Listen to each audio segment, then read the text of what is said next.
Hola, ¿qué tal? Buenas noches. Otra propuesta de la Bolsa hoy. Y bueno, vamos a estar analizando lo que ha ocurrido después de las PASO, cómo fueron los mercados. Se acaba el viento de cola a través de los commodities. Y por eso que el programa de hoy va a ser muy interesante. Y vamos a tratar de mostrarle a usted cómo cayó la devaluación de China y cómo está Brasil. Por eso está a mi lado hoy Rubén Pascual. ¿Qué tal, Rubén? ¿Cómo te va, Santiago? La agenda nuestra va a ser muy interesante. Sí, ¿verdad? La verdad que después de un comienzo de semana donde hablábamos todos de las elecciones, sobreviene este tema de los acontecimientos en China. Hay un proverbio chino que dice: los acontecimientos futuros proyectan su sombra delante de ellos. La verdad que si hubiéramos visto los últimos datos que se conocieron la semana anterior, que mostraban una caída fuerte de las exportaciones en China, tal vez alguno podría haber imaginado que algo de esto podría suceder. A partir de toda esta suerte de devaluación, 3 días consecutivos, surgen un montón de preguntas que seguramente las vamos a estar analizando en el próximo bloque con Leonardo Chialba.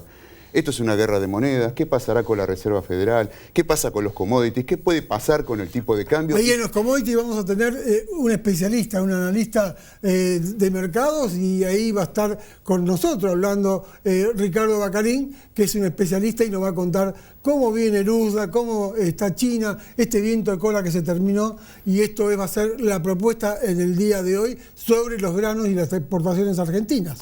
Creo que la pregunta más inquietante es cómo nos pega a nosotros, cómo nos afecta en Argentina. Creo que hay dos palabras clave: origen y destino. El origen de las importaciones provenientes de China se van a abaratar. El destino de nuestras exportaciones para los chinos se van a encarecer. Obviamente para nosotros es malo. Y el tercer impacto es en el tipo de cambio. En origen, para nosotros se están aumentando los costos por el retraso que tenemos, estamos perdiendo competitividad. Y del lado de las exportaciones, esto nos encarece. Bueno, entonces, es un tema para debatir. Yo creo que el tema de la baja del petróleo también es otro tema, y creo que ahí vamos a estar analizándolo, porque Argentina todavía paga entre 70 y 75 dólares, y esto es lo que YPF está marcando. Por eso la suba de los combustibles en Argentina, cuando en el resto del mundo los combustibles bajan. Por eso que también vamos a estar analizando el comportamiento del ministro de Economía, que saca otro bono tratando de buscar darle esa emisión, una probable aspiradora para que tengan un bono atado al dólar. Por eso esto también lo vamos a estar charlando, y creo que lo más importante va a ser el mercado. Seguro. Hoy nos quedamos cortos, ya te adelanto eso, porque tenemos también la decisión del juez Griesa.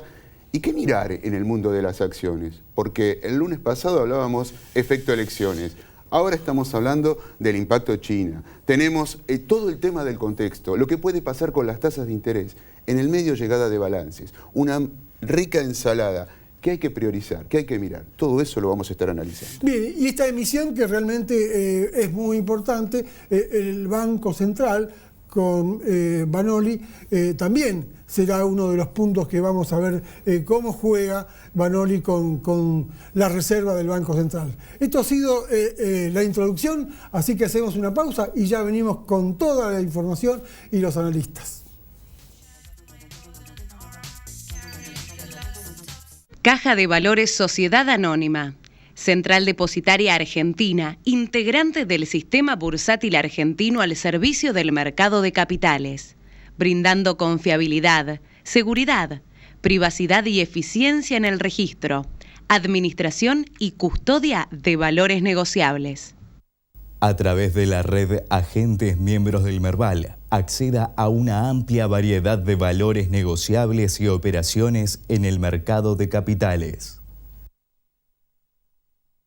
ExxonMobil, líder en tecnología para la operación segura y eficiente de recursos no convencionales de gas y petróleo, está contribuyendo con el progreso del país desde sus operaciones en la provincia de Neuquén. Crecer es brindar oportunidades. Crecer es motivar el desarrollo de la gente. Crecer es promover la cultura y el deporte. Queremos seguir creciendo junto a vos. Banco Ciudad. Te quiere ver crecer. 0822 20400. bancociudad.com.ar.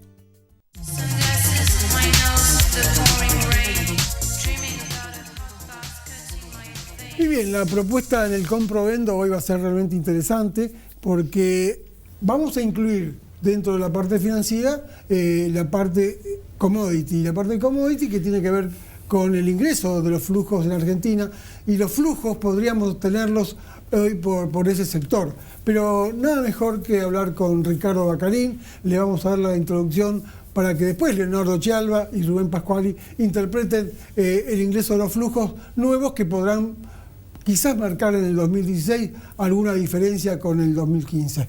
Ricardo Baccarin, ¿cómo estás? ¿Qué tal? ¿Cómo te va, Santiago? Bien, estamos mirando este viento de cola que se terminó, la caída de los commodities por el superdólar que tenemos, y también tenemos que ver qué pasa con esta devaluación de 3 días consecutivos en China y un Brasil con problemas. El escenario que viene para el campo y el USDA, que sacó el último dato, nos gustaría que nos ponga en posición todos estos temas. Bueno, sin dudas todo aquello que contribuyó a un mejoramiento para Argentina por el lado de las exportaciones agrícolas empieza a ofrecer algunas dificultades a partir de ahora. Un poco porque asistimos a una caída sin dudas bastante marcada en relación con lo que teníamos el año pasado en los precios internacionales. En segunda instancia, porque los costos para producir en la Argentina se han encarecido notablemente. También tenemos dificultades en relación con el tipo de cambio, por eso hay tanta retención de mercadería. Los productores se muestran muy renuentes a vender con este tipo de cambio. Y de ahí una fuerte retención de mercadería que uno lo observa en las rutas cuando ve estos hilos bolsas y mucha cantidad de mercadería copiada. Y obviamente el impacto que pueda llegar a tener en el futuro un esquema de China mucho más restrictivo en cuanto a las importaciones básicamente de soja, que es el cultivo que más nos interesa y al cual nosotros aportamos un volumen más que interesante a ese país. Y obviamente también lo que pueda acontecer, seguramente acá en el panel lo discutirán mejor que yo, con la tasa de interés, que hasta ahora ha permanecido muy baja, y en algún punto también una tasa de interés baja estimula acaparar commodities, cosa que ahora va también a ofrecer alguna dificultad. Ahora, Ricardo nos está marcando, Leo, esto lo que es los costos, y los costos tienen que ver con la inflación.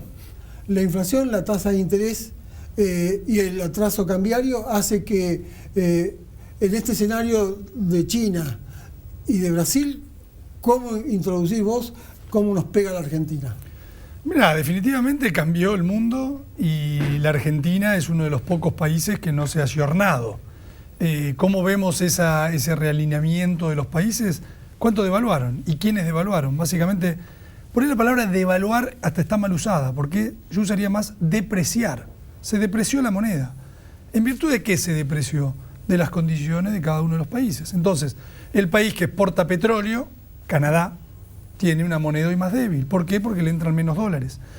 Entonces, Argentina, dado que estamos en el medio de un proceso electoral, a Brasil le pasó algo parecido, defendió o no se depreció tan rápido hasta que pasaron las elecciones. Una vez que pasaron las elecciones, dejaron correr la moneda. Entonces, Argentina no puede, como Suiza o como Estados Unidos, tener una de las supermonedas. Entonces, es como luchar contra los titanes, luchar contra los molinos de viento. Vamos a terminar perdiendo la batalla, y casi que diría, no por cuestiones tan propias, dejemos de mirar las cuestiones locales, miremos el tablero internacional. ¿Cómo es la ecuación esta cuando tenemos una tasa de 2 años en Estados Unidos por debajo de 2? Tenemos en Europa también una tasa muy parecida, y nosotros que tenemos inflación y con tasa de 30, con una ecuación de dólar versus euro y versus la moneda argentina. ¿Cómo definís esta situación? No, nosotros estamos fuera de los manuales. O sea, la política económica de la Argentina yo te diría que es una política de emergencia para ganar una elección. El día que ganes la elección, tenés que agarrar y, como usamos la palabra la otra vez, alinear los patitos. Porque si no, la familia se va a terminar desarmando y cada patito ve para cualquier lado.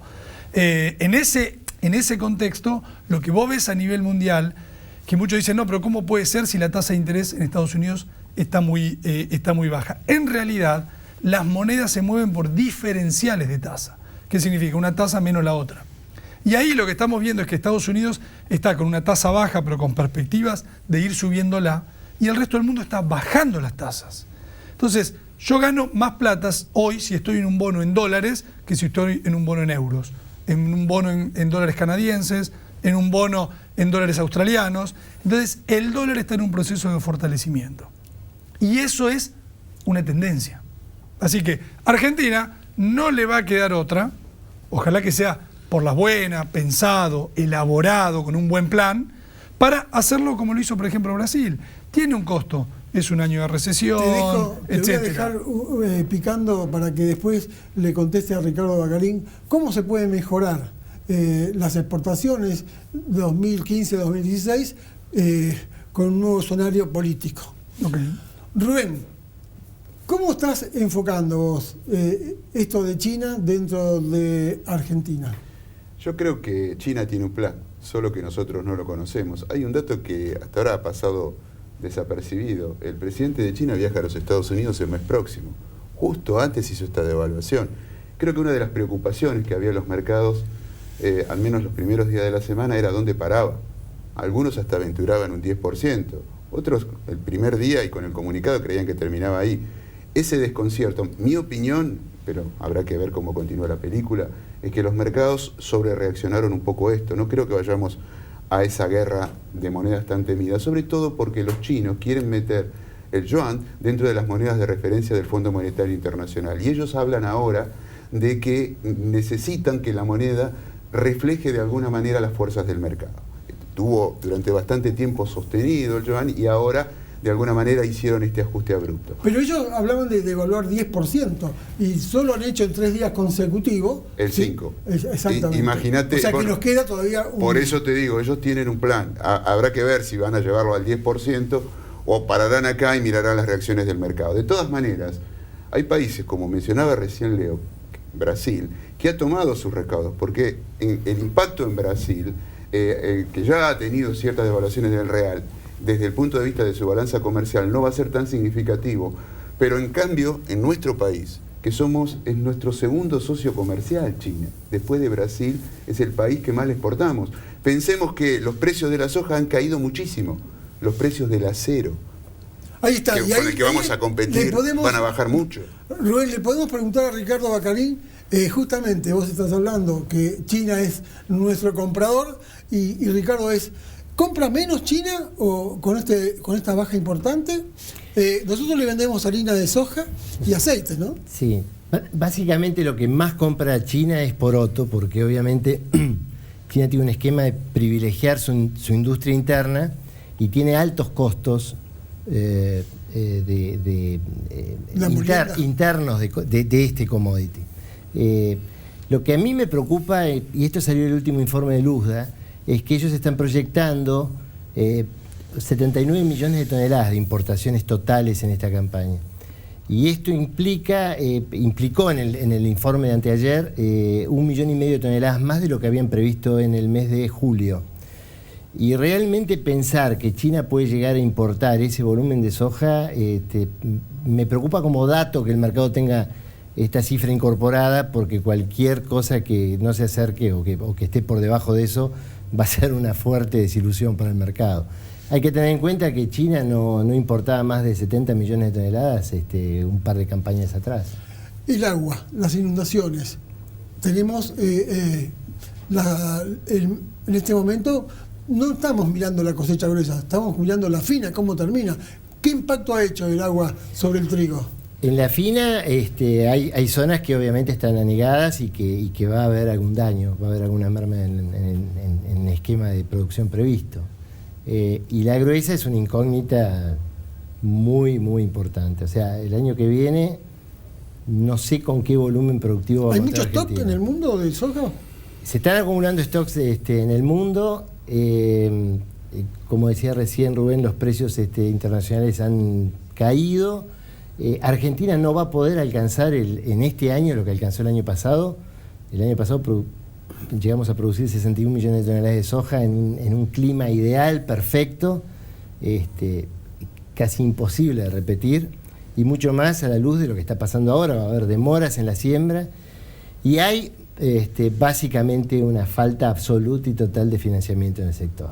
Entonces va a ser muy difícil encarar la próxima ecuación campaña. difícil, ¿no? Inundación, costos muy altos por la inflación. Y precios bajos. Y precios bajos. Exacto. Más el atraso cambiario. Exacto. Sí, no, es una conjunción de situaciones que va a ser muy difícil encarar la próxima campaña. A ver, Leo, la parte financiera, ¿cómo la enfocás?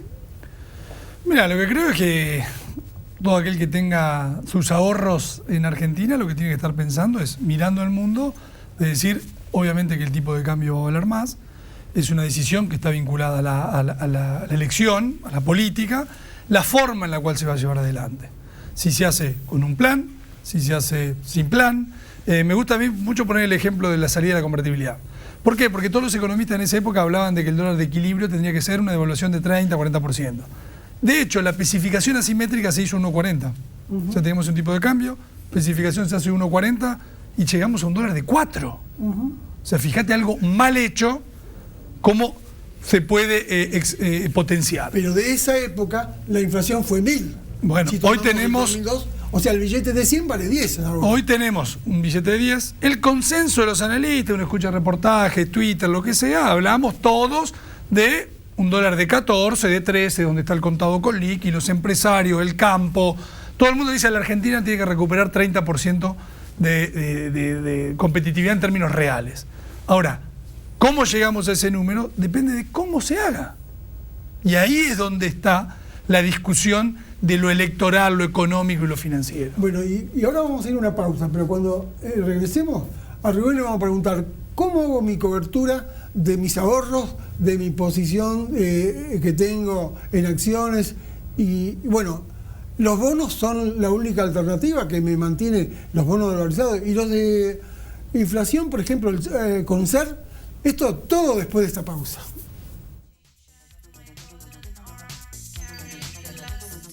Caja de Valores Sociedad Anónima, Central Depositaria Argentina, integrante del Sistema Bursátil Argentino al servicio del mercado de capitales, brindando confiabilidad, seguridad, privacidad y eficiencia en el registro, administración y custodia de valores negociables. A través de la red Agentes Miembros del Merval, acceda a una amplia variedad de valores negociables y operaciones en el mercado de capitales. ExxonMobil, líder en tecnología para la operación segura y eficiente de recursos no convencionales de gas y petróleo, está contribuyendo con el progreso del país desde sus operaciones en la provincia de Neuquén. Crecer es brindar oportunidades. Crecer es motivar el desarrollo de la gente. Crecer es promover la cultura y el deporte. Queremos seguir creciendo junto a vos. Banco Ciudad. Te quiere ver crecer. 0822 20400. bancociudad.com.ar.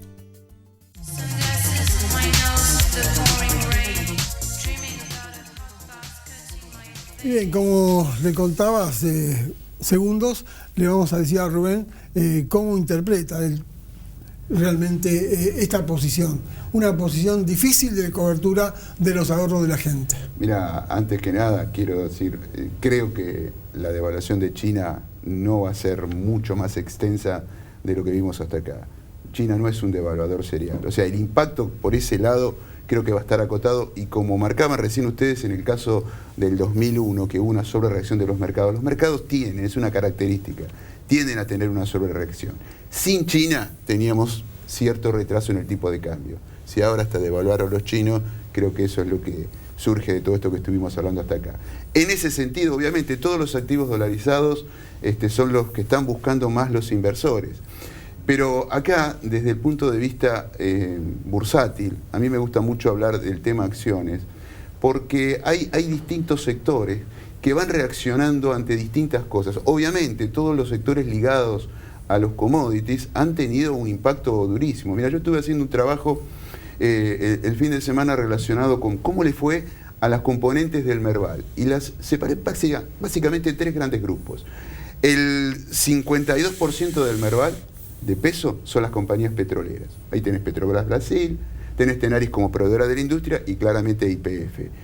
Todas, salvo YPF, que tuvo un 5% de suba en el año. ¿Y Tenaris lo tenés ahí? Nada, claro, Tenaris, YPF y Petrobras Brasil. YPF 5 arriba, las otras con signo negativo. Sin embargo, cuando vos mirás el Merval está 36% arriba. ¿Y qué te explica esto? Hubo una contraprestación, hubo otros sectores que volaron. El sector financiero es el 19% del Merval. Y ahí tenés subas importantes, subas del 55, 58%. Estoy hablando del Banco Galicia, estoy hablando del francés, estoy hablando del Banco Macro. Básicamente, ¿qué hay detrás de esto? Balances muy buenos que han presentado las compañías, pero también expectativas. ¿Qué expectativas? Que Argentina finalmente va a lograr un acuerdo con los holdouts. Si lo llevas al mercado de bonos, la cobertura más perfecta contra el tipo de cambio que busca un inversor hoy es el BOD en 2015, porque vence el 3 de octubre de este año. Ahora, vos mirás otros bonos, como por ejemplo el Discount Legislación Nueva York, y hablo a propósito de Legislación Nueva York, o el Global 2017, que son bonos más largos que el 2015, que tienen ajuste de dólares, pero que están defolteados por decisión de Grecia y subieron más. ¿Qué me está diciendo el mercado? Que hay una apuesta aquí también, medido los precios de estos bonos, de que se va finalmente a llegar a un arreglo. Y el otro sector, minoritario, si querés, dentro del índice Merval, que es el sector servicios, las eléctricas, tanto Pampa como Edenor. ¿Sabes cuánto subió Pampa en el año, al cierre de la semana anterior? Más del 100%. Sectores que todavía no están ganando dinero o están ganando poco dinero por ayuda estatal. ¿Qué es esto? Las expectativas del mercado. Le pregunto a Leonardo justamente del tema de atraso tarifario que tienen estas compañías, ¿no? Y estas bondades que ha tenido el gobierno para mantener un equilibrio con sectores de menor poder adquisitivo.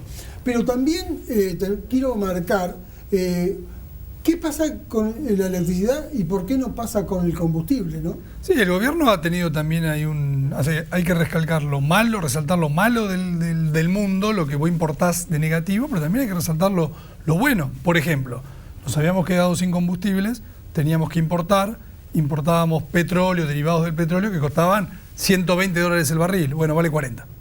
Quiere decir... Eso es una coyuntura... Bueno, pero eso quiere decir que el atraso tarifario que vos tenías, y por ejemplo cuando se comparaban tarifas de Argentina con Brasil, y vos comparabas las tarifas de Brasil en dólares, como se hacía típicamente, y vos mirabas que el real en Brasil valía 1,70, 2, es distinto cuando vos le pones la tarifa hoy a Brasil con un real de 3,50. Esa tarifa en dólares bajó. Es decir, esa ecuación que el ajuste que hay que hacer es menor. Tienen un diferencial, pero hay dos cosas, digamos, a favor. Una es que cayeron los precios del petróleo, fuel oil y demás que importamos, y que ahí es donde están el gasto en subsidios. Y el segundo punto, cuando uno lo mira en términos relativos, a donde supuestamente teníamos que llegar para que las inversiones no se vayan a otros países y vengan acá, ese objetivo bajó, producto de la devaluación o depreciación de los tipos de cambio de nuestros vecinos. Leonardo, ¿y cómo nos va a pegar cuando devalúe Estados Unidos? Que no, Estados Unidos tuvo un proceso de tipo de cambio muy barato, que por eso Estados Unidos salió, que fue el gran proceso, la gran década dorada nuestra, del 2002 hasta el 2008. Desde el 2008 al 2014 lo tuvieron depreciado pero tranquilo. Y a partir de junio del año pasado el dólar empezó su camino de fortalecimiento.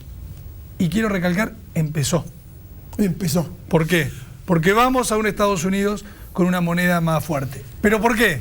Porque Estados Unidos se está saliendo de la crisis. Déjame preguntarle algo. El lunes pasado decías que tomabas apuestas por la suba de tasas en septiembre. La pregunta que te venía a hacer hoy era, ¿y ahora que China devaluó, seguís con esa misma apuesta? Sí, creo que sí, porque coincido contigo en relación a que China no es un devaluador serial, China está negociando con el FMI y parte de este movimiento tiene que ver con eso.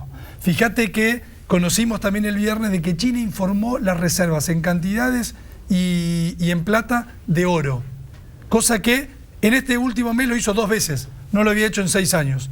¿Por qué? Porque el FMI exige a los países que presenten ese reporte indicando las reservas de oro, y era uno de los requisitos para que el renminbi forme parte de los derechos especiales de giro del FMI. Entonces, están negociando con el FMI y están también aprovechando, dado que el FMI les pide que su moneda sea más transparente y siga la canasta de moneda de su comercio exterior, a dejarlo de deslizar un poquito. Pero entonces con este escenario seguís viendo... Sigo viendo suba de tasas. Eso significa dólar recontra fuerte. No cambia demasiado tampoco el 0,25 es lo mismo. A preguntar, esta suba de tasa y este superdólar, ¿cómo le pega al campo? Sí, pésimo. Sería una muy mala noticia. En realidad, contar con un dólar firme lo que hace es encarecer las importaciones de los países emergentes que demandan materias primas.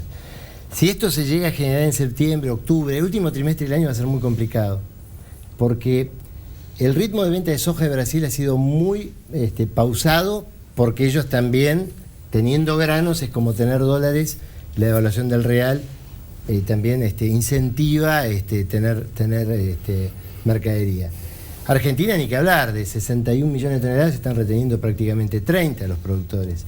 Y digamos que la frutilla del postre es, Estados Unidos viene con otra super cosecha, que será de 107, 110 millones de toneladas, que se van a volcar a partir de noviembre en el mercado. Así que es probable que podamos llegar a asistir a nuevas bajas. Ricardo, y nosotros en el parte granaria, ¿cuál es la eficiencia que tiene el campo? Y si ves unos granos más a la baja con el superdólar, si se puede vender futuro para ir buscando una posición con mejor precio. Bueno, los productores tienen montones de herramientas y cuentan con ellas todos los días, y creo que es una muy buena idea, a partir de los mercados de futuros, a partir de los mercados forward, a partir de las opciones de puts o de futuros con calls, armar estrategias, porque va a ser un año complicado. La verdad que hoy hicimos algo diferente, nos faltó la presencia femenina, pero interesante, un debate realmente interesante. Gracias Ricardo Baccarin, Leonardo y Rubén. Nosotros en este día donde tratamos de hacer un análisis sin Claudio, sin Sergio Agreste, el próximo lunes seguramente vamos a estar con equipo completo, y nosotros le decimos realmente hoy estamos marcando la diferencia de lo que viene después de la política, que faltan más o menos 70 días. Hasta el próximo lunes.